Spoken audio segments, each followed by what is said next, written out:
Bonjour, dans cette vidéo, nous allons voir comment réinitialiser votre Gigabyte G7 aux paramètres d'usine.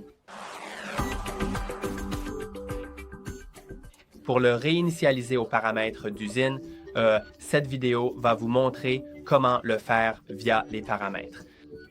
Et ce qui est important à savoir, c'est que si vous n'avez pas accès à votre compte en ce moment, vous ne pourrez pas, tout simplement, vous n'aurez pas accès au système, vous ne pourrez pas vous connecter, alors vous ne pourrez pas réinitialiser l'appareil aux paramètres d'usine avec cette méthode. Donc, si vous voulez vraiment le faire sans connaître le mot de passe de votre compte, ce que je vous recommande vivement, c'est de regarder en fait une vidéo sur comment installer Windows à partir d'une clé USB que j'ai enregistrée moi-même et qui, honnêtement, vous aidera pour tout cela. Alors, j'espère que ça vous trouve en bonne santé. Mais si vous avez accès à votre compte, alors cette méthode va être beaucoup plus simple et aussi moins problématique. Alors, allons dans les paramètres, puis dans Windows Update, faites défiler vers le bas jusqu'à trouver les options avancées et cherchez Récupération. Ensuite, cliquez sur Réinitialiser le PC et on vous demandera si vous souhaitez conserver vos fichiers ou tout supprimer. Si vous choisissez de conserver vos fichiers, cela ne fait presque rien.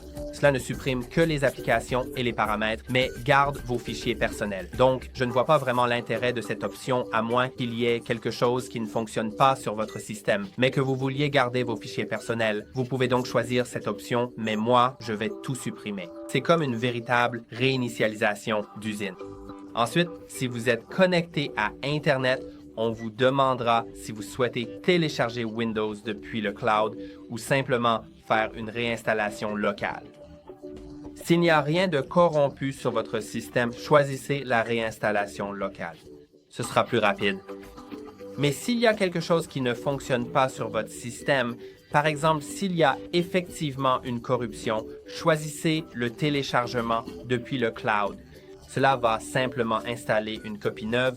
Il y a aussi un point important dans les paramètres à modifier, c'est l'option de nettoyage des données. Si vous sélectionnez le nettoyage des données, cela peut prendre des heures pour réinitialiser complètement votre ordinateur portable, mais ce sera beaucoup plus sécurisé car cela efface entièrement le disque, rendant la récupération des fichiers beaucoup plus difficile. Donc, si vous prévoyez de vendre votre ordinateur portable après cette réinitialisation, je vous recommande vivement d'activer le nettoyage des données. Mais comme je ne prévois pas de le vendre et que je ne veux pas que cette vidéo soit trop longue, je vais simplement choisir non. Ensuite, cliquez sur Confirmer puis sur Suivant. Après quelques secondes, cliquez sur Réinitialiser et patientez. Le processus va commencer à se préparer ici. Après cela, l'ordinateur va redémarrer. Il se peut qu'il redémarre plusieurs fois. Ne vous inquiétez pas si la préparation dans la fenêtre bleue a pris plus de temps que dans mon cas, car en général, cela prend beaucoup plus longtemps.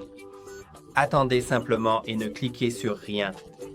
Aussi, il est important que votre ordinateur portable soit branché sur secteur, car s'il ne l'est pas, cela pourrait causer des problèmes, notamment s'il venait à se décharger pendant le processus et vous ne voulez probablement pas que cela arrive.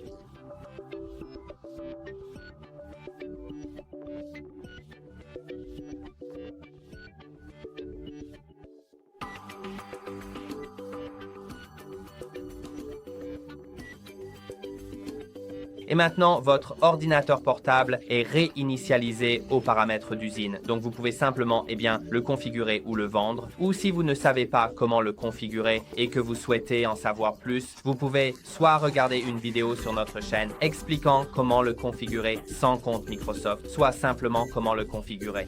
Et c'est tout pour aujourd'hui. N'oubliez pas de liker et de vous abonner. À la prochaine.